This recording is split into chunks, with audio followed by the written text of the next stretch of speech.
Hello friends, स्वागत है आप लोगों का हमारे चैनल यूजीसी नेट अकेडमी साहित्य में। तो आज का जो हमारा टॉपिक है सिद्ध साहित्य, नाथ साहित्य, जैन साहित्य, लौकिक साहित्य को भी देखेंगे और इसके साथ साथ कुछ आदिकाल की गद्य रचनाओं को भी देखेंगे। तो देखते हैं यहाँ सबसे पहले अगर यहाँ पे बात करेंगे हम सिद्धों की संख्या 84 मानी गई। इनका केंद्र जो है श्री पर्वत था।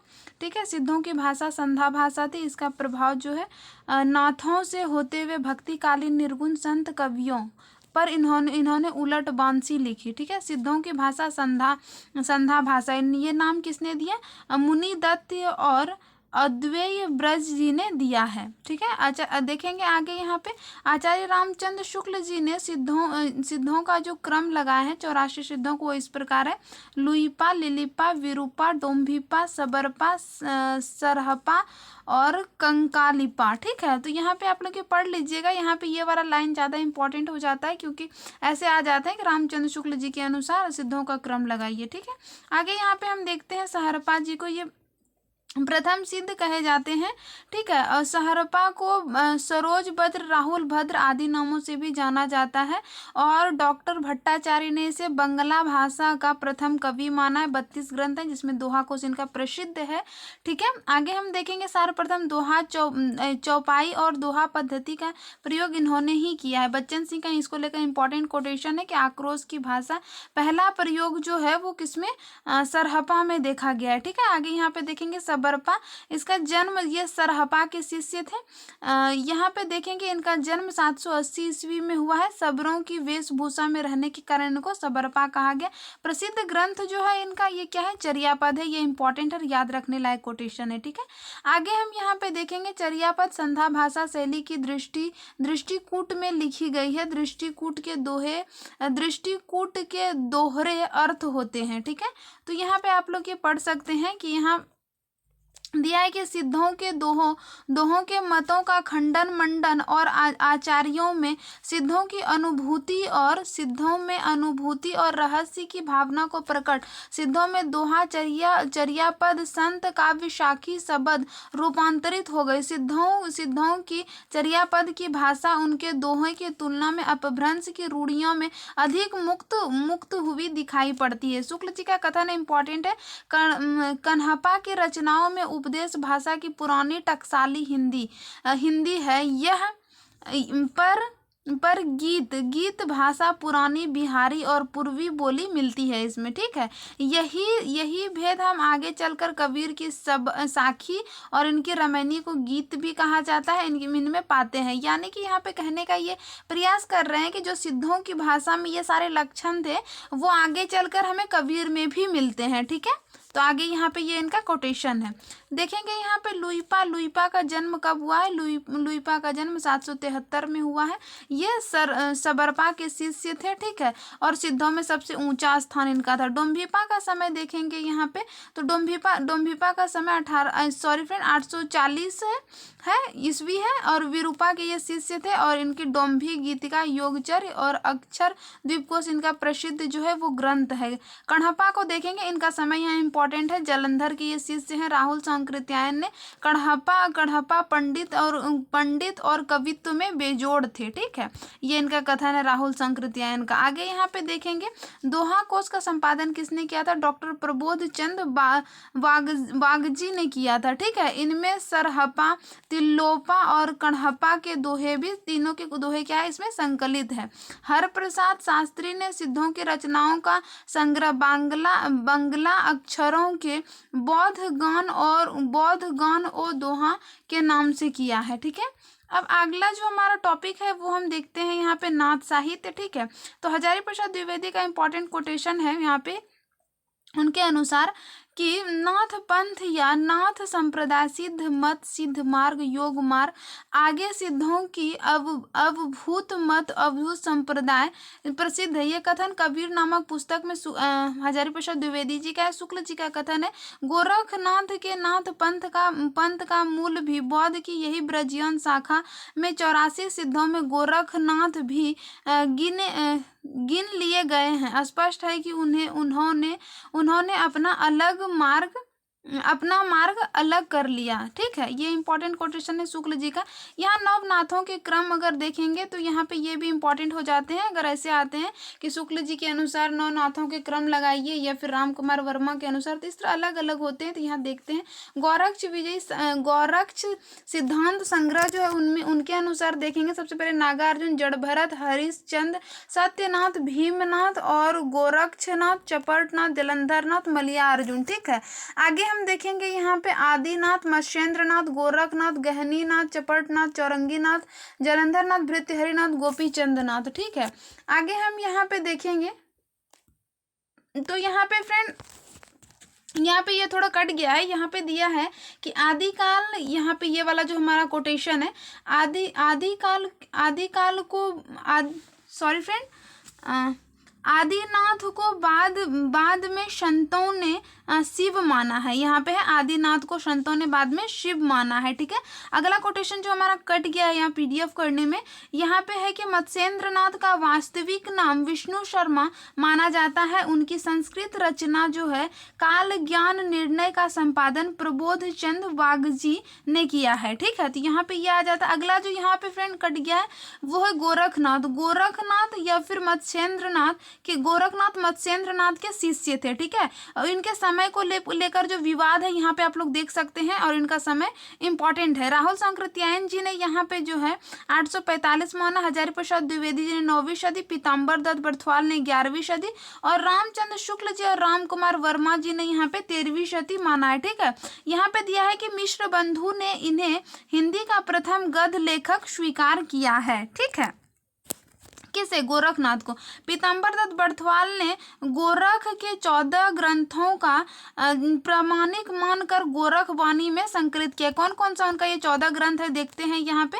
सबसे पहले जो यहाँ आ जाएंगे ग्रंथ तो शब्द पद, शिष्यादर्शन, प्राण संकलनी, नर वे बोध, फिर है 15 तिथि, सप्तवार, मच्छिंद्र, गोरख बोध, फिर है रोमावली, फिर है ज्ञान तिलक। ठीक है, आगे फिर यहाँ पे हम देखेंगे तो यहाँ पे आ जाते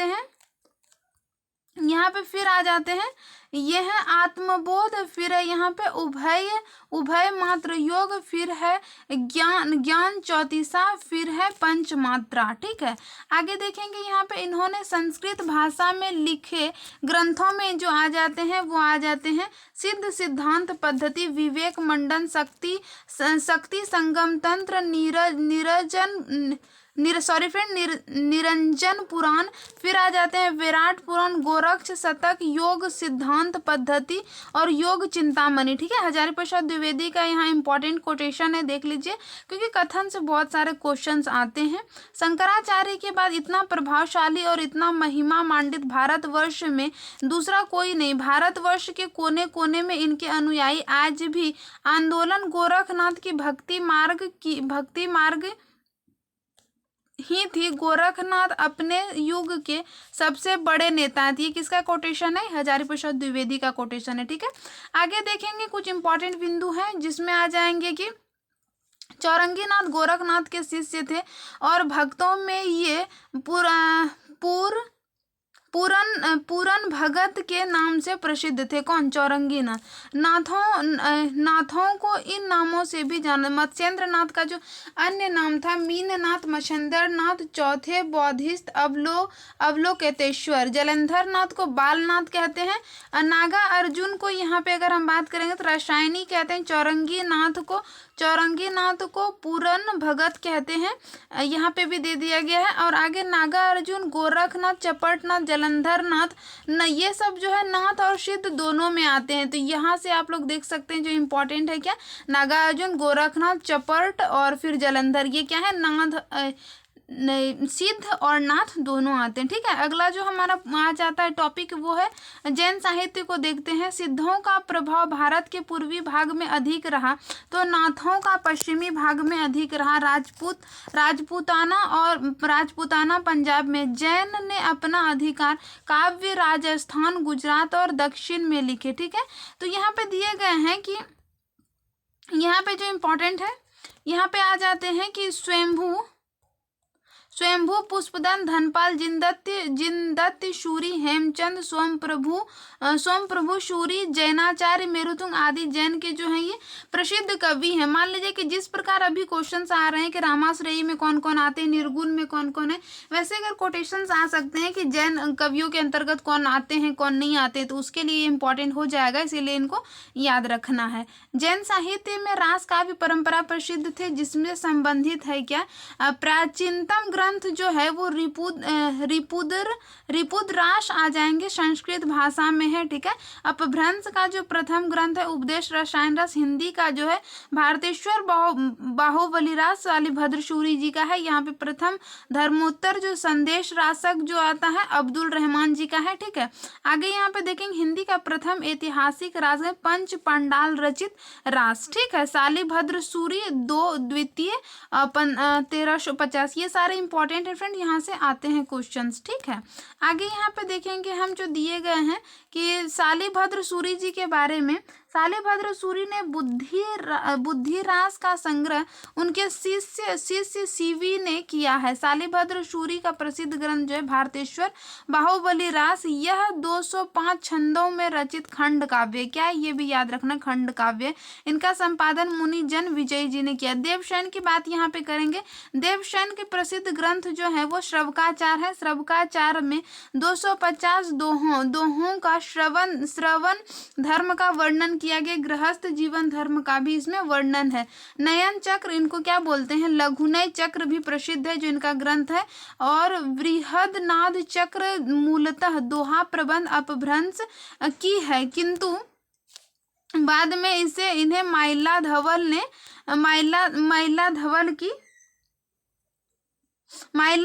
ने इसे गाथा प्रबंध प्राकृतिक भाषा कर दिया था, ठीक है, प्राकृतिक भाषा में। देवसेन की बात करेंगे तो यहाँ पे दिया हुआ है कि देवसेन अपने ग्रंथ दर्शन सार के जैन धर्म के अनेक संघों की उत्पत्ति लिखी है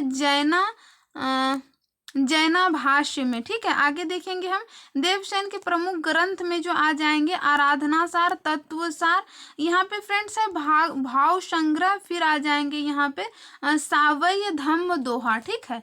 तो ये आ जाएंगे इनमें से जो इम्पोर्टेंट है। और इसके साथ ही हम देखें यहाँ पे आसुको कवि जो देखेंगे ये भी जैन कवियों में ही आ जाते हैं। तो इनका 2 ग्रंथ है, तो यहाँ पे आप लोग देख सकते हैं चंदन वाला रास और जीव दया रास। तो इनको आप लोग याद रख सकते हैं। चंदन कोई भी चीज आशा से किया जाता है और जीव दया, तो गॉड जीव पे अपनी दया करते हैं, तो वैसे भी आप लोग इनको मतलब डिकोड करके याद रख सकते हैं। विजय शैन सूरी जी की बात करेंगे तो विजय शैन सूरी का प्रसिद्ध ग्रंथ जो है रेवंत गिरिरास 1231 ईस्वी में है। आगे यहाँ पे देखेंगे रेवंत गिरिरास की ही तरह कवि पल्लहन कृत आबू रास है। प्रसिद्ध जैन तीर्थ आबू मंदिर का इसमें वर्णन किया गया है, ठीक है। आगे हम यहाँ पे देखेंगे विजय चंद सूरी जो है विजय चंद सूरी कृत नेमीनाथ चाउपाई, ये 12 मासा वर्णन किया गया। आंसू, यहाँ पे कुछ अब इम्पोर्टेंट और देख लेते हैं। ये सारे जितने भी इसमें ज़्यादा कुछ इम्पोर्टेंट नहीं है, लेकिन इनकी रचना और इनका समय क्योंकि क्रम लगाने के लिए आ जाता है, ये इनमें से इम्पोर्टेंट हो जाते हैं, ठीक है।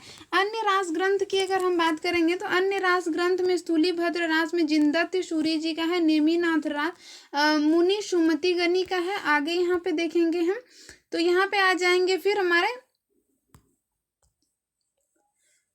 यहाँ पे आ जाएंगे जो हमारे फिर सुकुमार रास या देहलन का है, पुराण रास चंद्र मुनि का है, योगसार योग चंद मुनि का है। श्रवकाचार भारतेश्वर बाहुबली रास की तुलना में चंदन वाला रास और स्थूलीभद्र रास रेवंत गिरि रास नेमीनाथ रास की भाषा प्राकृतिक की रूढ़ियां अपभ्रंश के प्रभाव से बहुत कुछ मुक्त है इसमें, ठीक है।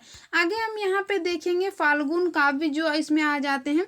जैन कवियों में फाल्गुन वसंत ऋतु होली के अवसर पर गाया जाने वाला मादक गीत है। सर्वप्रथम प्राचीन फाल्गुन ग्रंथों में जिनचंद सूरी सूरी फाल्गुन से माना जाता है। ये सब इतना इम्पोर्टेंट नहीं है फ्रेंड। स्थूली भद्र फाल्गुन काव्य परंपरा में सुंदर संग्रह है। विरह देशावली फाल्गुन और श्री नेमिनाथ फाल्गुन। ये फ्रेंड्स इतना इम्पोर्टेंट नहीं है ये सब, ठीक है। आगे हम देखते हैं जो लौकिक साहित्य, ये थोड़ा इम्पोर्टेंट आ जाता है हमारे लिए, एग्जाम्स में यहाँ से क्वेश्चंस आते हैं, ठीक है। तो देखते हैं लौकिक साहित्य के अंतर्गत क्या क्या आते हैं। पहले हम एक झलक वो देख लेते हैं। ढोला मारो रधवा कल्लोल कवि का 11वीं शती। और यहाँ पे अमीर खुसरो जो आ जाती है खालिक बारी पहेलियाँ मुकरियन के प्रमुख रचना में आ जाती है। वसंत विलास जो है वो अज्ञात है मतलब। और फिर यहाँ पे अगर देखेंगे हम तो यहाँ पे विद्यापति जी आ जाते हैं। ये सब किस में आते हैं? लौकिक साहित्य के अंतर्गत, ठीक है। इनका समय देख सकते हैं यहाँ पे। तो यहाँ पे अगर यहाँ पे हम बात करेंगे तो लौकिक साहित्य में लोक प्रचलित प्रेम काव्य राजस्थान में अधिक लोकप्रिय है। राजकुमार ढोला और राजकुमारी मारवाणी की कथा है। इसमें नारी हृदय की अत्यंत मार्मिकता का वर्णन किया गया। ये इंपॉर्टेंट है फ्रेंड। हजारी प्रसाद द्विवेदी ने दोहा के हेमचंद और बिहारी के दोहे की कड़ी माना है इनको, ठीक है। आगे देखेंगे यहाँ पे इनकी पहेलियाँ, यानी कि खुसरो जी की उक्ति व्यक्ति प्रधान है। और इनका मैंने पहले भी जो वीडियो बनाया था इनमें मैंने इम्पोर्टेंट कथन भी करवा दिए थे, जिसको खुसरो जी को लेकर शुक्ल जी ने या फिर अन्य विद्वानों ने जो कहे हैं उनको लेकर, ठीक है। तो आगे यहाँ पे देखेंगे हम आवाज एक खुश रवि इनकी संगीत संबंधित ग्रंथ है। खालिक बारी वस्तुतः फारसी हिंदी शब्दकोश है और इनका ग्रंथ में आ जाएगा नूह सिपहर। भारतीय बोलियों में विस्तृत वर्णन है। इनका इतना इम्पोर्टेंट तो नहीं है ये सब, लेकिन यहाँ पे जो ये दिया हुआ है ये काफ़ी इम्पोर्टेंट है, ठीक है। आगे हम यहाँ पे देखेंगे विद्यापति के बारे में देख लेते हैं। इनकी जो पदावली है श्रृंगार भक्ति परक मुक्त काव्य है। पदों की मादकता में निराला जी ने इन्हें नागिन की लहर का, राम वृक्ष बेनीपुरी जी ने इनकी पदावली को जीव और परमात्मा का संबंध का रूपक कहा है। तो यहाँ से भी ये इंपॉर्टेंट कोटेशन आते हैं, ठीक है। आगे देखेंगे यहाँ पर उपयुक्त रचना। आगे यहाँ पे देखेंगे जो कि इनके अंतर्गत कुछ मतलब कि आदिकाल के अंतर्गत गद्य रचना है। इसमें आ जाता है राउरबेल उक्ति व्यक्ति प्रकरण वर्ण रत्नाकर। ये 10वीं सदी, ये 12वीं सदी, ये 14वीं सदी है। यहाँ ये रोड कवि का है। राउरबेल उक्ति व्यक्ति प्रकरण दामोदर कवि का है और वर्ण रत्नाकर ज्योतिश्वर ठाकुर जी का है, ठीक है। ढोला मारू रधुआ के बारे में यहाँ पे दिया है 17वीं सदी कुशल रॉय कवि, या फिर इनका देखिए यहाँ पे एक और दिया हुआ है कल्लोल कवि भी इनको कहा जाता है, ठीक है। आगे यहाँ पे हम देख लेते हैं खुसरो जी का जन्म 1253 से 1325 इनका ये जन्म काल के बारे में है। आगे यहाँ पे देखेंगे काव्य भाषा के ढांचा सौर शैनी पुरानी ब्रज भाषा के काल में चली आ रही, अतः इनमें पश्चिमी प्रदेशों की बोलचाल की खड़ी बोली के बीच में प्रचलित पद तुकबंदियों आदि ब्रज भाषाओं की ओर झुकी हुई। खुसरो खड़ी बोली के हिंदी के प्रथम कवि माने जाते हैं। इनका नाम क्या है? अब्दुल रहमान था। इनके गुरु निजामुद्दीन औलिया संगीत में कव्वाली और तारन गायन शैली सितार के जन्मदाता। अमीर खुसरो को निम्न उपाधियां भी मिली थी। इनमें आप देख सकते हैं अलाउद्दीन खिलजी ने इसे तोतिए हिंद की उपाधि दी थी। डॉक्टर ईश्वर प्रसाद ने इसे कवि राजकुमार की उपाधि दी थी। और राम कुमार वर्मा जी जो है अवधि का प्रथम कवि किसे मानते हैं? खुसरो जी के। अब यहाँ एक झलक विद्यापति को भी देख लेते हैं।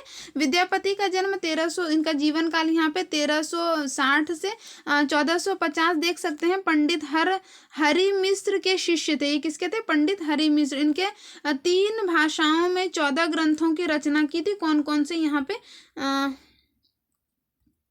3 ग्रंथों में 14 भाषाओं की रचना की थी इन्होंने। ये मैंने पहले भी विद्यापति के बारे में पूरा करवा दिया और उनको ट्रिक से मैंने याद भी करवा दिया। अगर आप लोगों ने नहीं देखा है तो बिल्कुल जाके देख सकते हैं। यहाँ पे आ जाते हैं अब इनका गद्य साहित्य के अंतर्गत, ठीक है। तो गद्य साहित्य मैंने बता ही दिया था इसमें क्या क्या इंपॉर्टेंट है। कल्लोल कवि का ये 19वीं सदी वहाँ पे भी बता दिया। यहाँ राउरबेल 10वीं सदी, उक्ति व्यक्ति प्रकरण दामोदर कवि 12वीं, वर्ण रत्नाकर ज्योतिश्वर ठाकुर का, ठीक है। तो आप लोग इनका ये डिफिनेशन देख लीजिएगा। यहाँ पे जो ये आ जाता बताते हैं ये शिलंकृत कृति है और गद्य पद मिश्रित चंपू काव्य है, ठीक है। तो ये यहाँ पे भी इंपॉर्टेंट है, ठीक है। हिंदी में प्रथम नक्षिक वर्णन जो इसने किया है, उक्ति व्यक्ति प्रकरण हजारी प्रसाद द्विवेदी अत्यंत महत्वपूर्ण माना है इनको, ठीक है। व्याकरण के अनुकूल व्यवस्थित और व्याकरण शास्त्र है। कौन सा? उक्ति व्यक्ति प्रकरण, ठीक है। आगे यहाँ पे देखेंगे सुनीति कुमार चटर्जी ने इनका संपादन किया था, किसका? वर्ण रत्नाकर का। तो इनको आप लोग रीड कर लीजिएगा, जो इंपॉर्टेंट लगा था वो मैंने यहाँ पे बता दिया है, ठीक है। और यहाँ पे इनको तो मतलब याद ही रख लेना है, इसमें कुछ भी नहीं छोड़ना है क्रम लगाने के लिए और इनके कवि के नाम को, ठीक है। आगे हम यहाँ पे देखते हैं, अब यहाँ पे देख लेते हैं जो कि आदिकाल के